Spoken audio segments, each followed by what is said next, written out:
Woo, hello. Alright. Alright. Tires are coming loose now. Are you looking for performance parts for your first generation or second generation Cruise? Check out supercruises.com today so you can order your parts directly from me.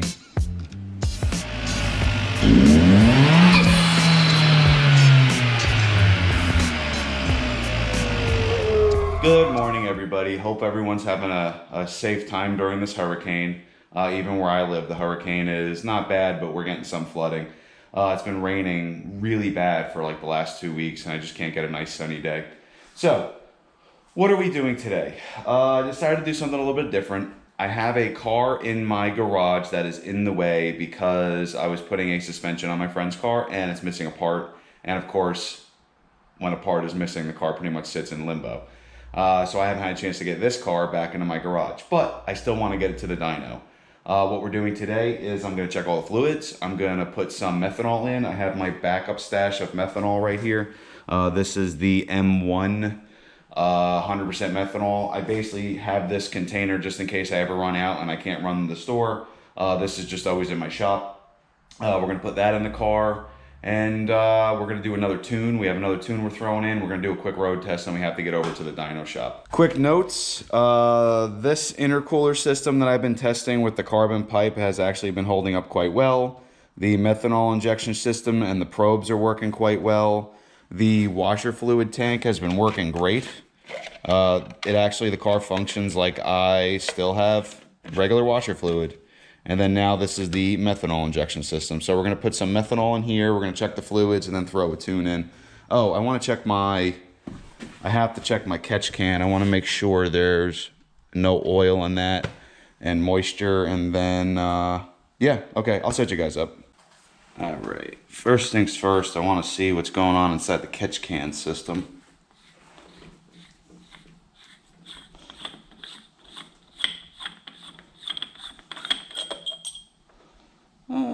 Got a little bit in there, nothing I would worry about, usual stuff.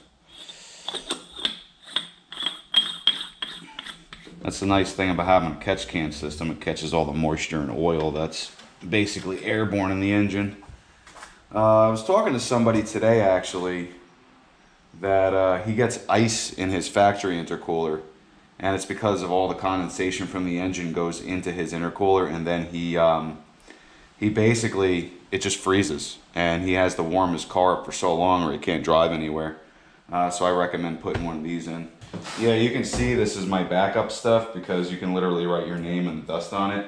But I always have methanol lying around because I have a couple cars with methanol on it. In fact, if I decide to keep my Miata, the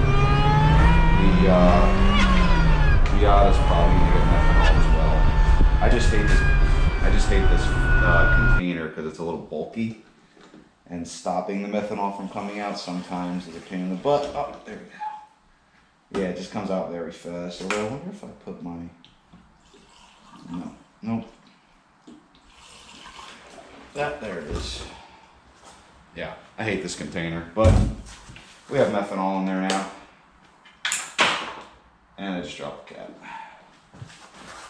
Huh. I just dropped the black cap onto black covers. That's great. Let me go find a flashlight now. Sorry for the technical difficulties. Found my cap. All right, let's go throw the tune in before I break anything else. Oh, man. I hope this is not showing up on camera, but you can probably tell that I'm not in the best mood today. It's just that time of year where it's... winter's coming. Leaves are turning brown and falling off the trees. Today's one of those days where it's like... I keep hitting my head on stuff. Every door I go to seems to be locked. I don't know. I'm just not thinking straight. I'm locking stuff when I walk out. I don't know. I slip. I hurt my back. It's like anything that can happen today. Hopefully, we don't have a problem putting this file in. I couldn't find my attachments for the camera. And then,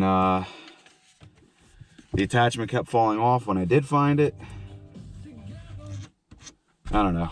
Sorry I'm in a mood. I have to get this car to the tune. not the tuner, the dyno, because if I don't get it there today, they charge me anyway.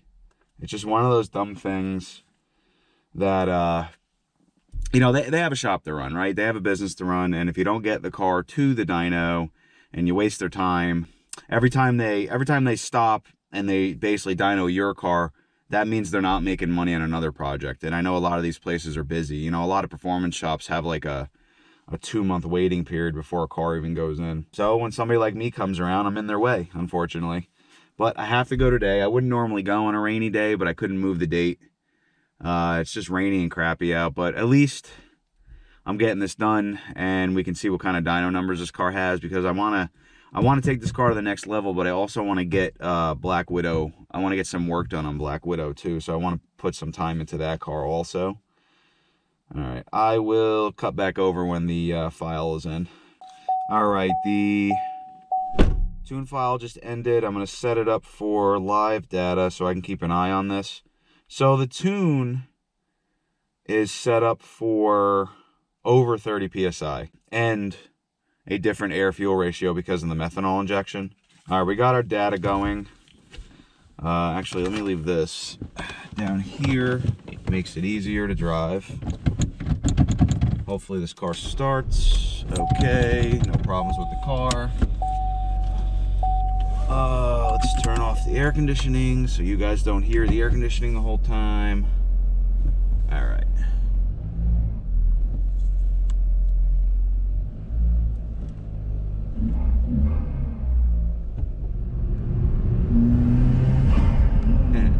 Well, that's cool. I mean, I'm barely hitting the gas and it's sort of pushing me back a little bit.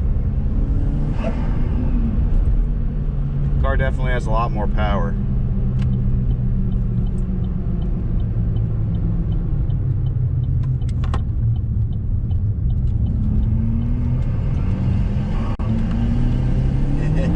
Woo, hello. Alright. Alright. Tires are coming loose now. Didn't expect that one.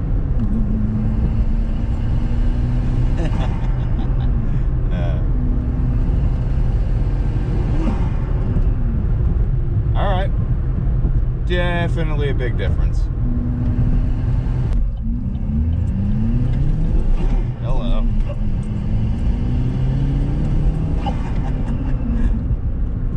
Alright, let's not break the car today, Dave.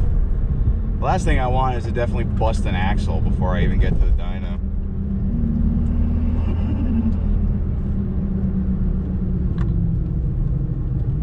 Well, maybe it's a good thing that I'm in a bad mood today, because I'm pretty much driving with no F's given. Nice.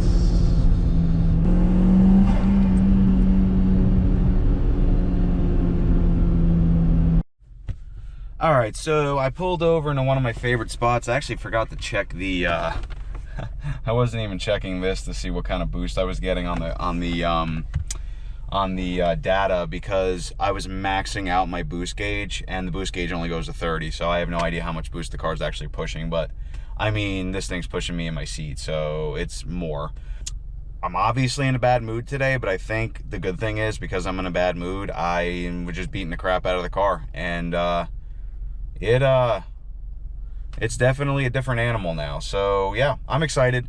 I'm gonna go, I don't know, get back to the house, get ready, and get this thing over to the dyno shop. Hopefully I get some good footage if they let me film today. Usually it's a pain in the butt, but they sort of let me get away with stuff, but we'll see. I know the EPA's been cracking down on a lot of shops, and you know, they've even been coming, the EPA's been coming in and even like lying about stuff, and a lot of shops are worried. So I can understand why they're worried. So I don't want to, you know, I'm not giving them a hard time. I understand it. I'll see what I can do today. But the important thing is, hopefully I have some good dyno numbers for everybody.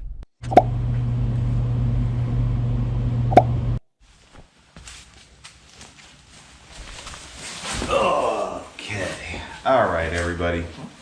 So the other day, I was in a bad mood, and you guys saw the footage. And because I was in a bad mood, I had to really pick my battles with I had to pick my battle. I don't know if picking my battle was more so with my mental capacity to be able to negotiate and sort of debate with the guy who owns the shop over letting me film. And then I had to basically what I had to do is I had to choose, do I want more content or do I want data? Content wise, you guys have seen my cruise on the dyno. Like, I don't know, I have tons of footage out there, tons of pictures. So really I wanted to focus on data. So I'm a data person. You can see here, this is like probably a decade of dyno sheets. So these are not all on the Cruise, but what they are different cars that I've built over the years. And I started digging up some old dyno sheets, like even this one. And actually I say 10 years, but like this one right here, I think I did this when I was probably like 20 years old. So I built a purple Z28 Camaro. It was a 4th gen. It was a 1995, and I had that car dynoed. So when I was 20, this car, after I was done doing all the engine work, made about 300 and, what was it here? 336 foot-pounds of torque. No, 335 foot-pounds of torque and 304 wheel horsepower. I mean, this was like, I don't know, 2002, 2003. Back then, that was crazy horsepower. This was making more power than a brand new Z06. So this was a V8 powered car, and it made really good torque. It has a good torque curve, and actually the horsepower was just almost instant on this engine. This was a really cool car to have when I was that young. So then I have all these different dyno sheets over the years, and basically what I'm doing is painting perspective. So this was a naturally aspirated engine, another one. This was LS based, that was LT based, that was an old LT1 engine, this was an LS engine. This one made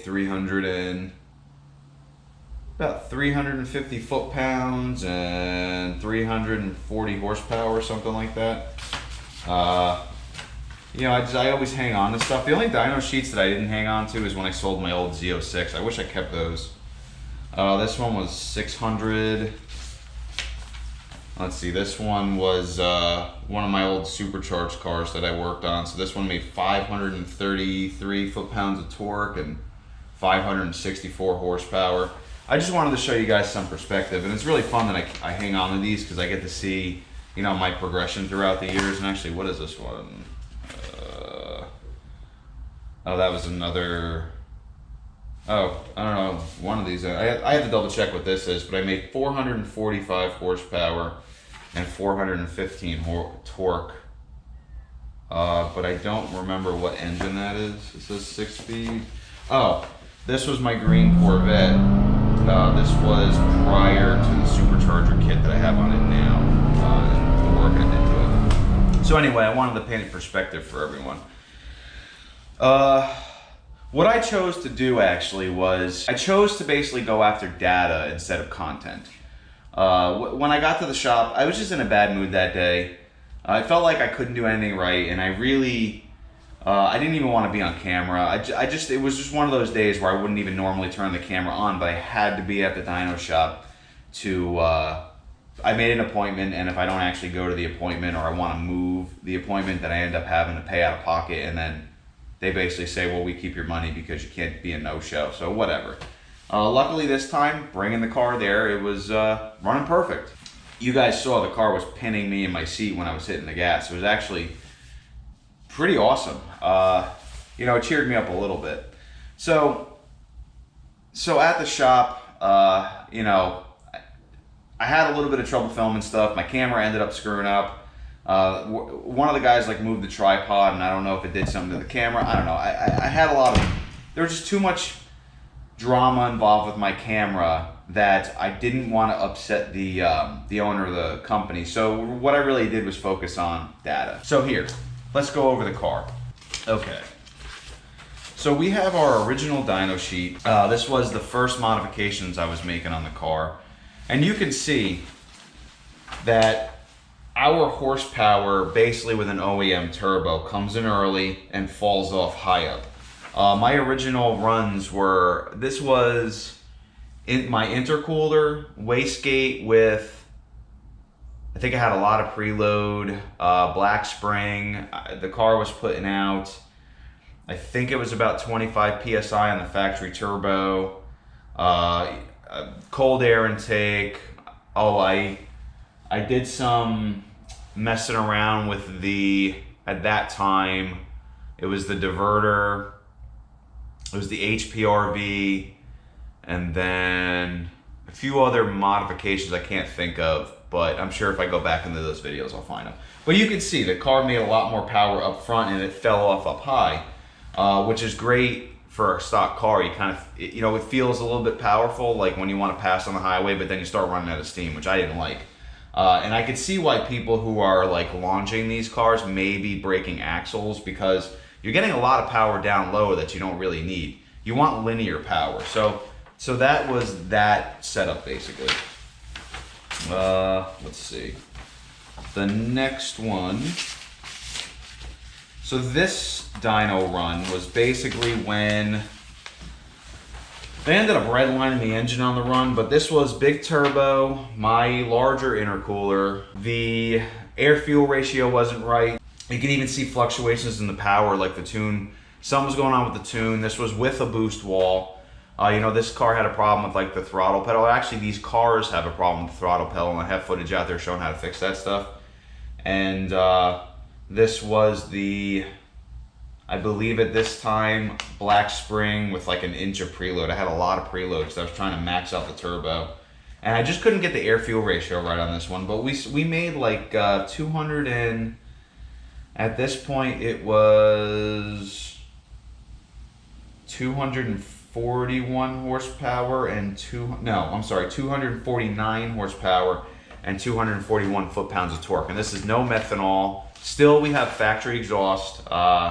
Nothing, no messing around with the emission systems, no removal of cats, nothing. Like, I don't do anything basically illegal. Yeah, so that was this one. Oh, that was still a cold air intake. I mean, again, I have a video showing all that stuff as well. So, but really, the big thing was this last one, right? So here's our new dyno sheet, and I was very happy to get this.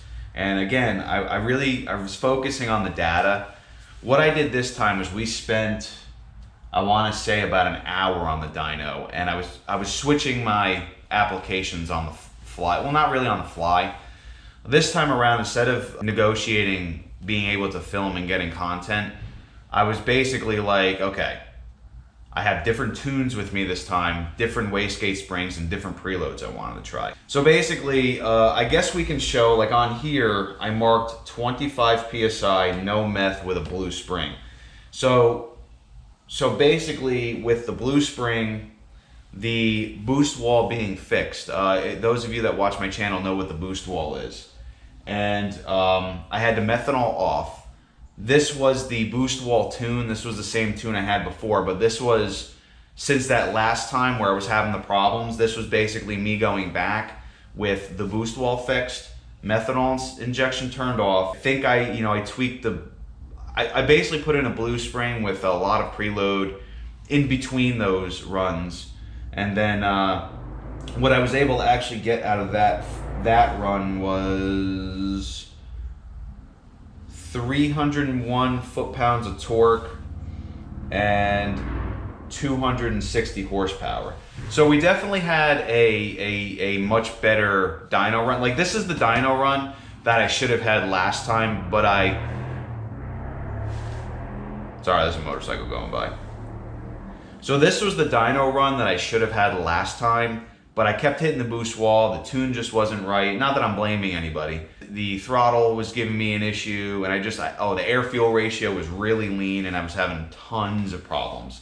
But I took it anyway because, I have a YouTube channel. People want to see the content. Because the air-fuel ratio was messed up, I threw like octane booster in the car, and it helped richen it up, but it was, I don't know, it was a temporary fix. It just got me the dyno safe, I guess. But yeah, so that's what we could have done that day.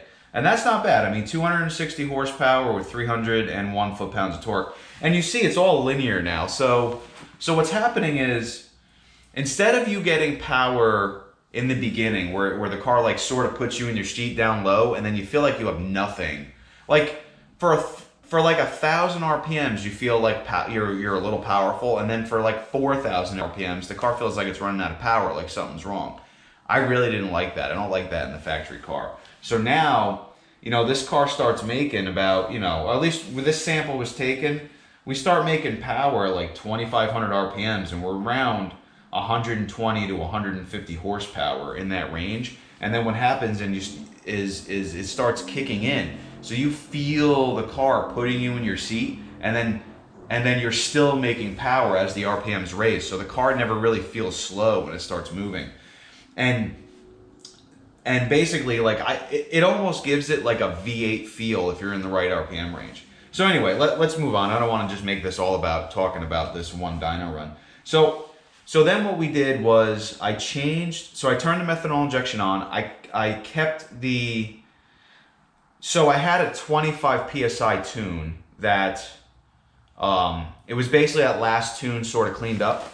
And then I swapped over to the orange spring, and I used about 3/4 of an inch of preload. Now, I'm doing a lot of preload because I want to max the turbo out. I'm doing this because I'm a tinkerer and I like to see what's going to happen. And if I blow something up, it really doesn't bother me. I have more than one car and I have a shop. I like working on stuff. So I'm going into it knowing that I might break something. But with methanol injection, with the 25 PSI tune and the orange spring, we were able to do 319 foot-pounds of torque and 297 horsepower. So the torque curves were all about the same. It's just what's basically happening is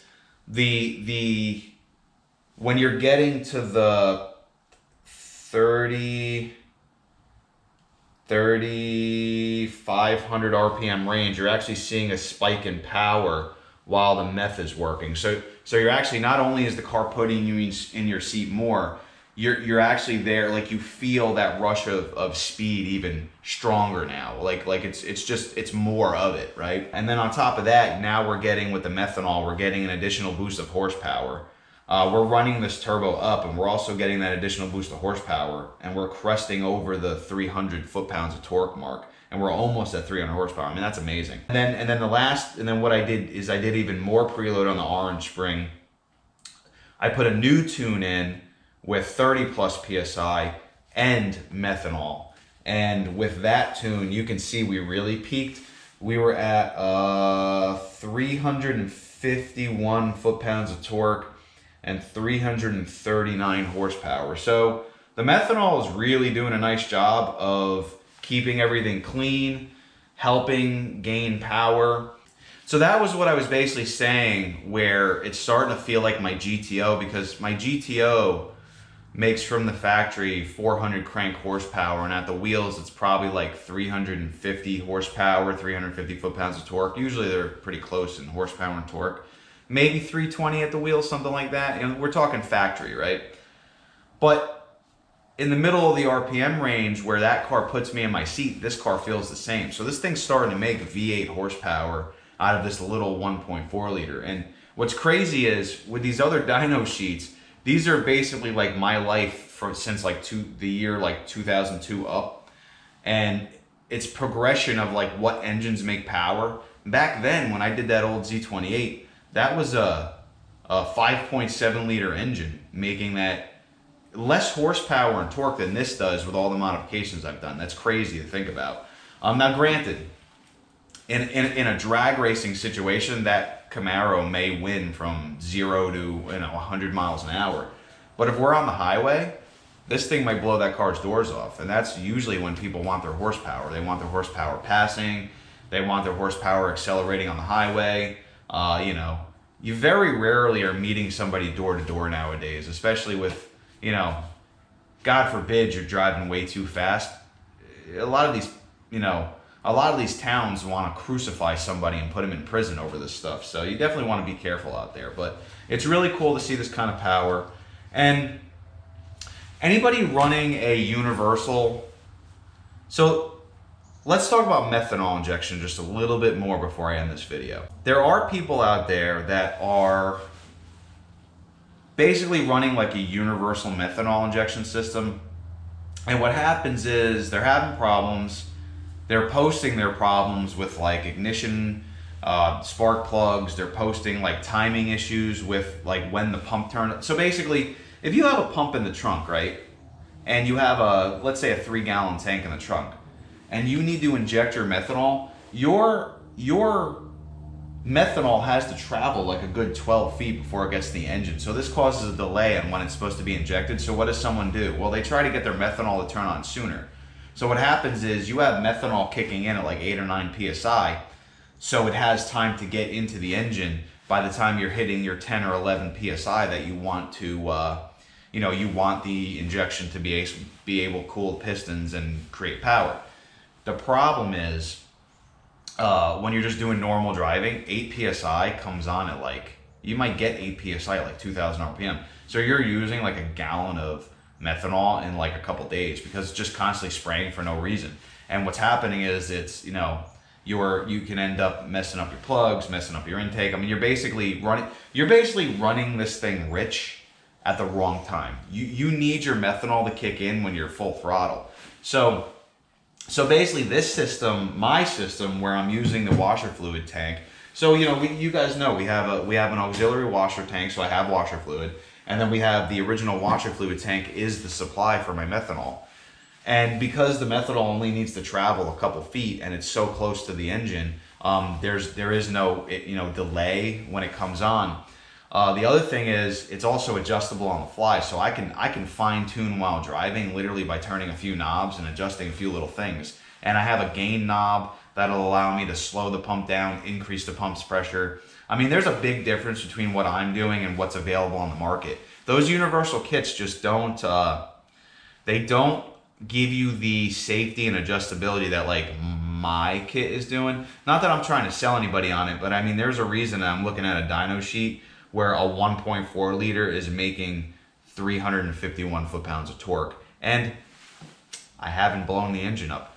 It's still a factory exhaust system. No modifications done. Anything done with emissions. I'm never going to be the guy that's going to cut the exhaust off and route a pipe through the hood. I don't want to put myself out there like that. I'd rather build a car that's, street legal in most states. I do everything where there's going to be no like lasting major issues with the car, at least on my own car. I know messing around with like wastegates and changing springs and stuff like that can get you in a dangerous territory. But again, my air fuel ratios are on point. My turbo's not having any struggling problems.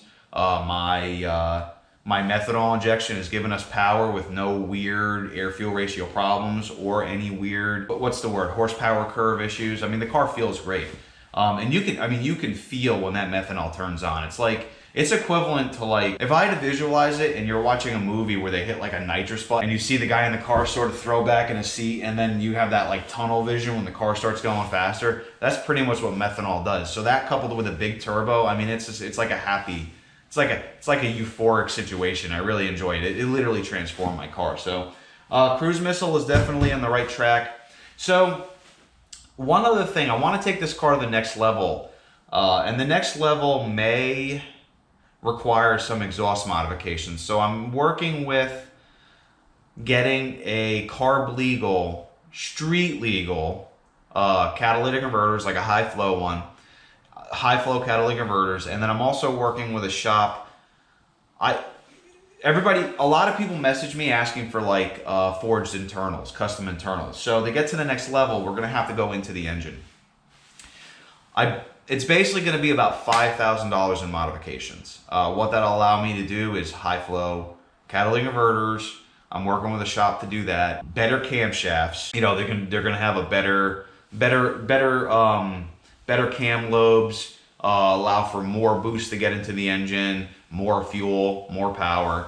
Port and polishing the intake manifold, and porting and polishing the heads, and then stronger valve springs, stronger valves. I mean, there's a lot that I want to do to the car to get to the next level. So what I'm gonna do is, in the description of this video and in the description of a couple of my other videos, there's gonna be a Patreon.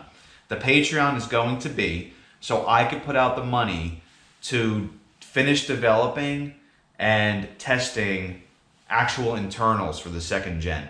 The company also is helping me work on some Gen 1 stuff as well, so keep that in mind.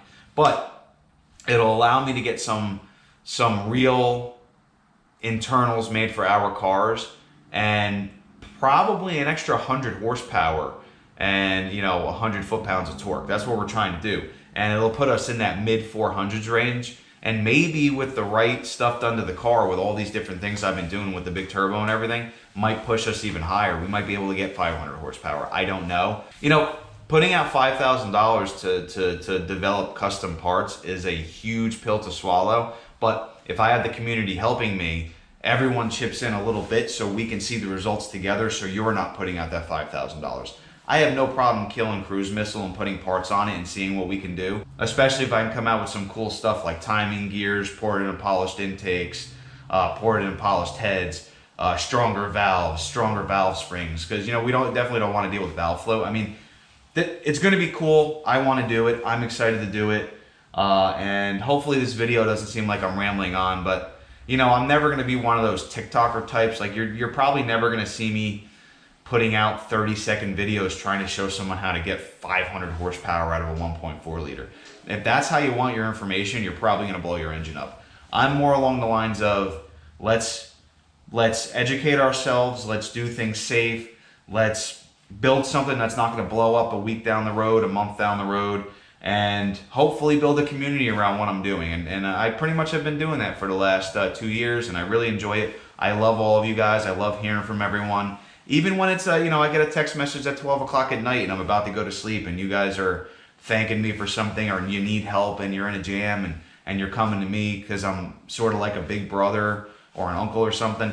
I have no problem helping you guys out, and I love it. I love the feedback everyone gives, and I love running my channel. I love producing parts. And you can see dyno sheets of everything I'm doing. I mean, this